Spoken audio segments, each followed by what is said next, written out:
La force tranquille est plus puissante que la tempête bruyante. Lao Tse.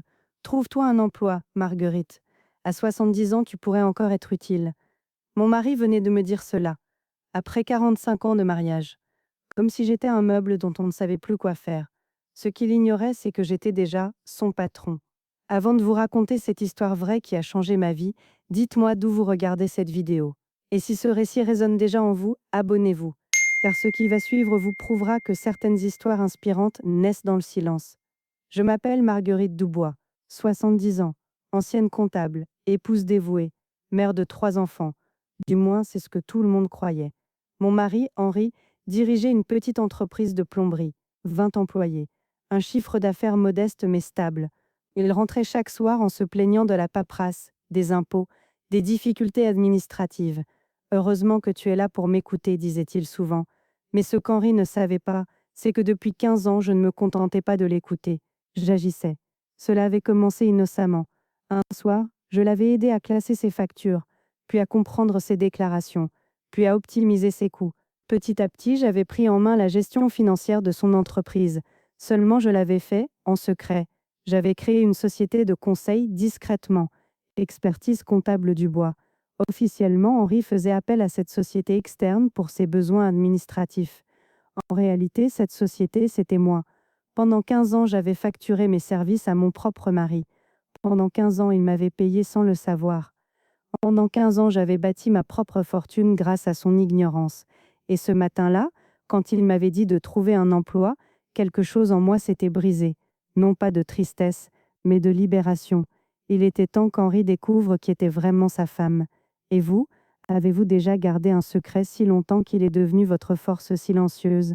La patience est l'art de nourrir l'espoir en silence. Gustave Flaubert.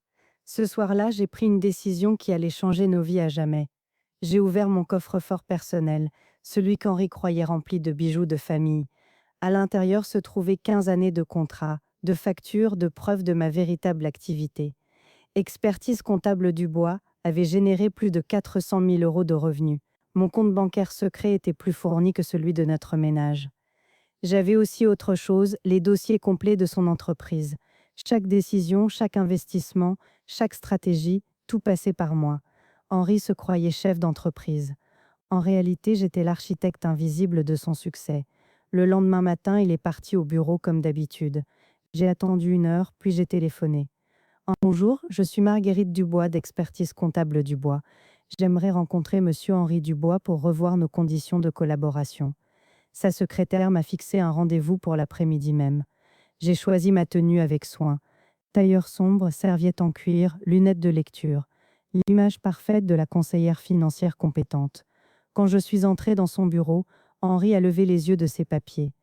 Bonjour, Madame Dubois. Asseyez-vous, je vous prie. Il ne m'avait pas reconnue. 15 ans à travailler pour lui, et il était incapable de faire le lien entre sa conseillère et sa femme. J'ai posé mes documents sur la table. Monsieur Dubois, il est temps que nous parlions de votre avenir, et du mien. Quelque chose dans ma voix l'a fait tressaillir. Il a plissé les yeux. Votre voix me dit quelque chose. J'ai retiré mes lunettes. Lentement. Bonjour Henri. Le silence qui a suivi était assourdissant. J'ai vu passer dans ses yeux la surprise, la confusion, puis la réalisation. Marguerite? Mais qu'est-ce que tu fais ici? J'ai ouvert ma serviette et sorti le premier dossier. Ce que je fais depuis 15 ans, Henri. Mon travail. La vérité est comme l'huile sur l'eau, elle finit toujours par remonter à la surface. Miguel de Cervantes. Henri me regardait comme si j'étais une étrangère. Dans un sens, c'était le cas. 15 ans, Henri. 15 ans que je gère tes finances, que j'optimise tes coûts, que je sauve ton entreprise de la faillite. J'ai étalé les documents devant lui. Contrat signé, facture payée, virement effectué. Tu te souviens de cette crise en 2000 quand tu pensais devoir licencier 3 employés? Il a hoché la tête, encore sous le choc. C'est moi qui ai trouvé la solution, la restructuration des prêts, la renégociation avec les fournisseurs, l'optimisation fiscale. Tout, sa voix était à peine audible. Mais pourquoi tu ne m'as rien dit? J'ai souri. Un sourire sans amertume, juste empli de cette sagesse que donne le temps. Parce que tu m'aurais dit la même chose qu'aujourd'hui, qu'une femme de 70 ans devrait se contenter de ses petites activités domestiques. J'ai sorti un autre dossier. Voici mon relevé bancaire personnel, les honoraires que tu m'as versés pendant 15 ans. Ses yeux se sont écarquillés en voyant le montant. 400 000 euros. Mais c'est impossible. C'est la valeur de mon expertise, Henri, celle que tu n'as jamais voulu reconnaître à la maison. J'ai refermé ma serviette et me suis levée. Maintenant, parlons d'avenir. J'ai une proposition à te faire. Il s'est redressé dans son fauteuil, retrouvant un peu de contenance. Quelle proposition? Expertise comptable Dubois va cesser ses activités. Un soulagement visible est passé sur son visage. Mais je continuais, je vais créer une nouvelle société, plus grande, plus ambitieuse. J'ai posé ma carte de visite sur son bureau. Marguerite Dubois, consultante senior en stratégie d'entreprise. Et tu vas être mon premier client officiel. Il a pris la carte, l'a retournée dans ses mains. Et si je refuse? J'ai souri de nouveau. Cette fois, avec cette assurance tranquille des femmes qui ont enfin décidé de prendre leur place.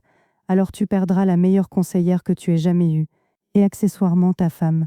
Et vous, avez-vous déjà dû choisir entre rester invisible ou revendiquer votre vraie valeur? Le courage n'est pas l'absence de peur, mais la maîtrise de la peur. Mark Twain.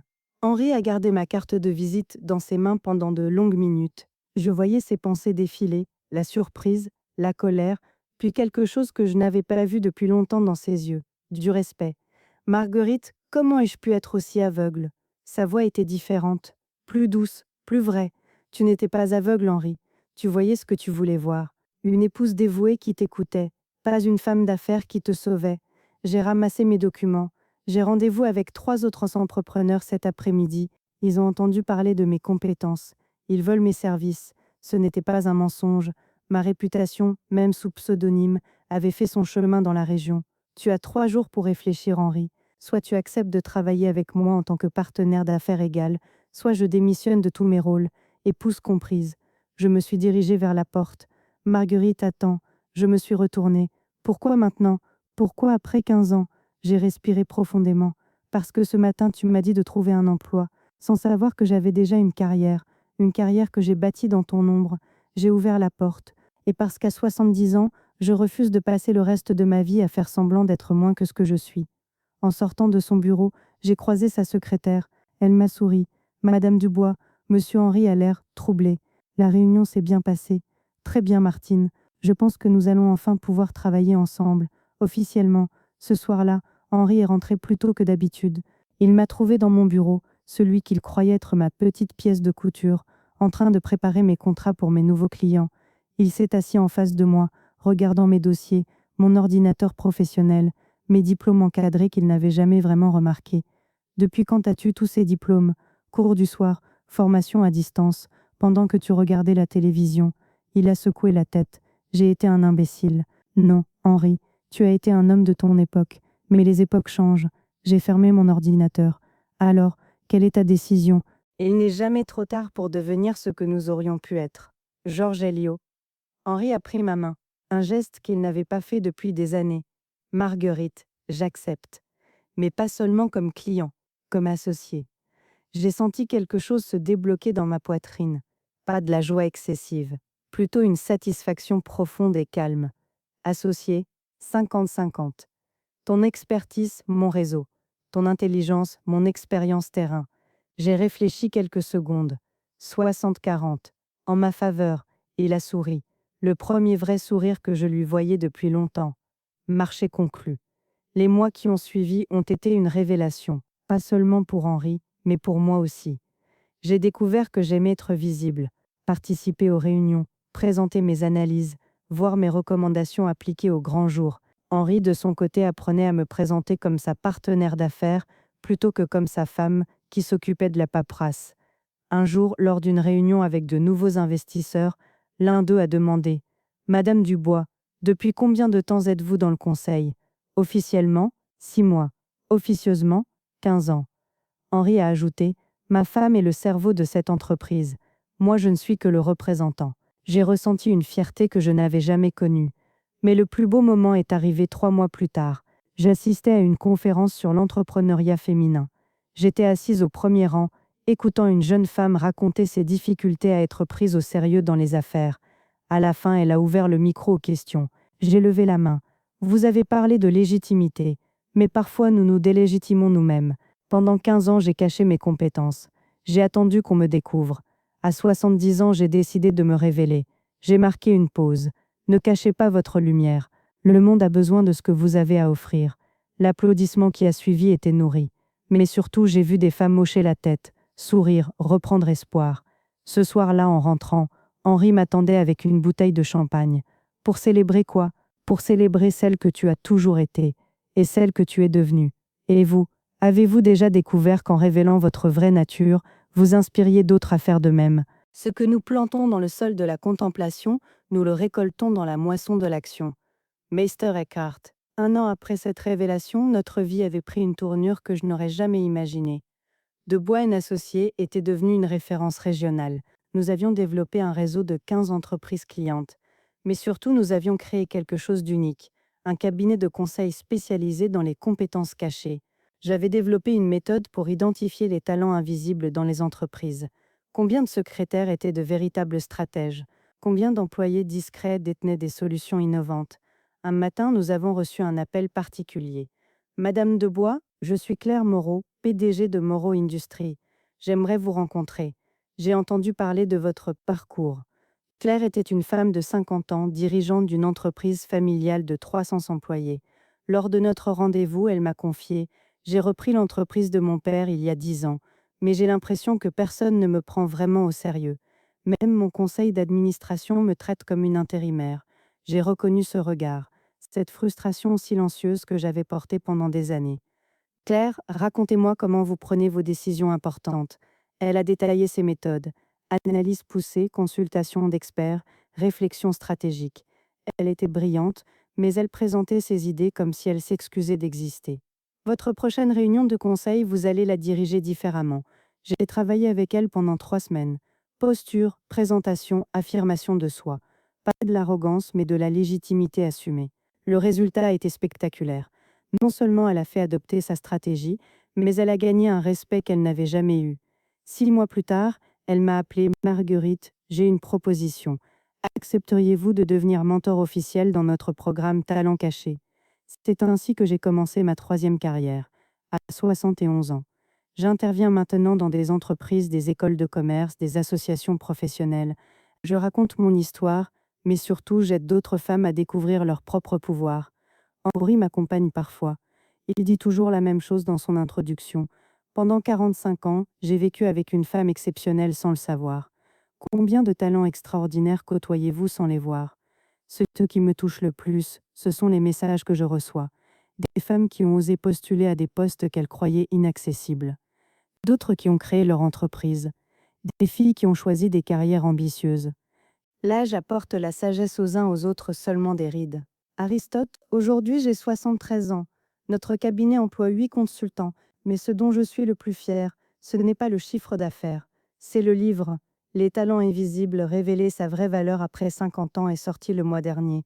Les éditions m'ont dit que c'était rare qu'une première œuvre d'une auteure de mon âge rencontre un tel succès. J'ai souri. Ils découvraient ce que j'avais toujours su. L'expérience n'a pas d'âge de péremption. La semaine dernière, j'ai reçu une lettre qui m'a particulièrement touchée. Chère Madame Dubois, je m'appelle Sophie, j'ai 48 ans. Après avoir lu votre livre, j'ai enfin osé dire à mon mari que je voulais reprendre mes études pour devenir avocate. Il m'a soutenue, j'ai été acceptée. À 50 ans, je commencerai ma nouvelle vie. Merci de m'avoir montré que c'était possible. Ces lettres arrivent chaque semaine, des femmes de tous âges qui sortent de l'ombre. Henri et moi avons développé une nouvelle complicité, pas seulement maritale, mais professionnelle.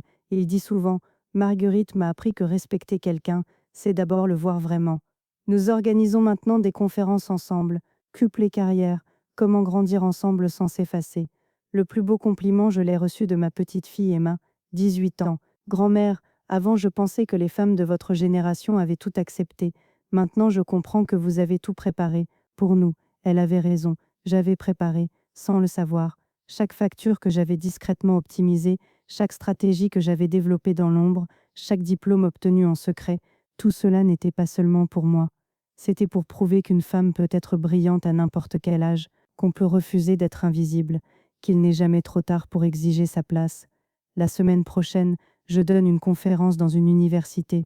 Le thème: Entrepreneuriat senior, la sagesse comme avantage concurrentiel. Devant ces étudiants de 20 ans, je vais leur dire ce que j'aurais voulu qu'on me dise à leur âge. Votre valeur ne dépend pas de l'âge sur votre carte d'identité, elle dépend de ce que vous apportez au monde. Et cela, vous pouvez l'apporter à 20 ans comme à 70. Henri m'accompagnera, il présentera sa partenaire d'affaires et accessoirement sa femme. L'ordre des mots a son importance. Et vous, êtes-vous prêt à cesser d'attendre la permission et à prendre enfin votre place? Il n'y a pas d'âge pour rêver, il n'y a que des rêves qui vieillissent quand on ne les réalise pas. Bernard Werber, 3 ans ont passé depuis ce matin où Henri m'a dit de trouver un emploi. Aujourd'hui, je regarde par la fenêtre de mon bureau, mon vrai bureau, avec ma plaque dorée, Marguerite Dubois, directrice générale. Mon téléphone sonne, c'est Marie, une de mes clientes. Marguerite, j'ai une bonne nouvelle. J'ai été élue présidente de la Chambre de commerce, à 62 ans. Ils ont dit que mon expérience était un atout, pas un handicap. Je souris, une de plus. Ce soir, nous célébrons notre 48e anniversaire de mariage, mais nous célébrons aussi nos 3 ans de véritable partenariat. Henri a préparé le dîner. Oui, il a appris. Quand votre épouse gère une entreprise, vous apprenez l'égalité domestique. Tu sais ce qui m'impressionne le plus chez toi? Me dit-il en servant le vin. Quoi donc? Tu n'as jamais exprimé de rancœur. Tu aurais pu me reprocher ces 15 années dans l'ombre. Je réfléchis à sa remarque. Henri, ces 15 années n'étaient pas perdues, elles étaient une préparation. J'apprenais, je me construisais, je me préparais pour ce moment. Je lève mon verre. À tous ceux qui pensent qu'il est trop tard, à tous les talents qui attendent leur heure. Nous trinquons. Le mois prochain, j'interviens dans une émission de télévision. Seconde vie, réinventer sa carrière après 60 ans. Je porterai le tailleur rouge que j'ai acheté pour mes 70 ans, celui que je n'avais jamais osé porter avant. J'ai préparé ma conclusion. On m'a demandé le secret de ma réussite tardive. Il n'y en a pas. Il y a juste eu un moment où j'ai décidé d'arrêter de demander la permission d'exister. J'ai choisi de prendre ma place. Cette place était là depuis le début. J'avais juste oublié de la réclamer. Et puis j'ajouterai, en regardant la caméra, vous aussi, vous avez une place qui vous attend. Vous aussi, vous avez des talents qui ne demandent qu'à être révélés. La question n'est pas de savoir si vous en êtes capable. La question est, quand allez-vous commencer? Après l'émission, je rentrerai à la maison. Henri m'attendra avec le thé. Nous regarderons ensemble les réactions sur les réseaux sociaux. Et demain, comme chaque jour depuis 3 ans, je me lèverai en sachant que je suis exactement là où je dois être. Enfin visible, enfin reconnu, enfin moi-même. Et vous, votre place vous attend. Quand allez-vous la prendre?